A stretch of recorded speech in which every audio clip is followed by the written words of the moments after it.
Hi everyone! Good morning! Kumusta na ang araw niyo po today? Dahil lumiwanag na, bisitahin natin ang ating pananim. Ayan. Dito sa amin, dito sa bukid, ito yung nangyari. Natumba yung mga palay dahil sa bagyo. Ayan. Nandito tayo sa taas. Ayan guys, ito ang nangyari sa amin dahil sa bagyo na Christine. Natumba yung aming mga pananim. Halos lahat itong nandito sa taas ay natumba. Mula doon hanggang dyan. Hanggang doon. Ay grabe, grabe pinsala talaga. Oy, ito yung mahirap talaga sa mga farmers kasi hindi mo maiwasan yung mga darating na sakuna na kagaya nito. Yung anihan na tapos mangyayari yung ganito na matutumba yung mga palay. O di ba masakit sa mata na makita yung ganito, yung gumastos ka ng malaki sa pagtatanim tapos ganito yung mangyayari.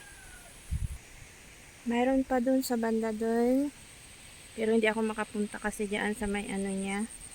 Ayun, doon sa banda dun din natumba din yung mga nandun. Pero dun sa baba medyo okay naman. Pero dito sa taas, yun yung medyo nasalanta ng bagyo talaga. Kagaya dito, talagang natumba talaga yung mga tanim. Ang ganda-ganda pa naman. Tapos ganito yung nangyari. Natumba.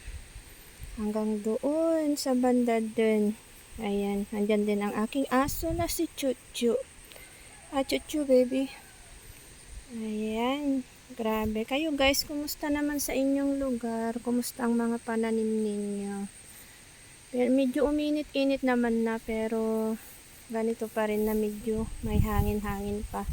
Hindi pa siya yung ano talaga. Maganda yung weather niya.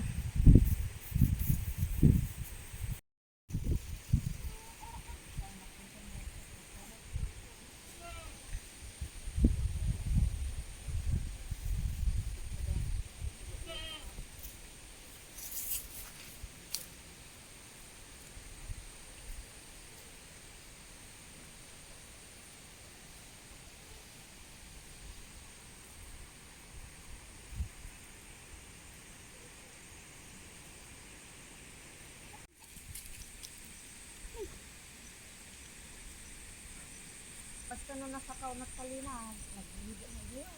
Ay,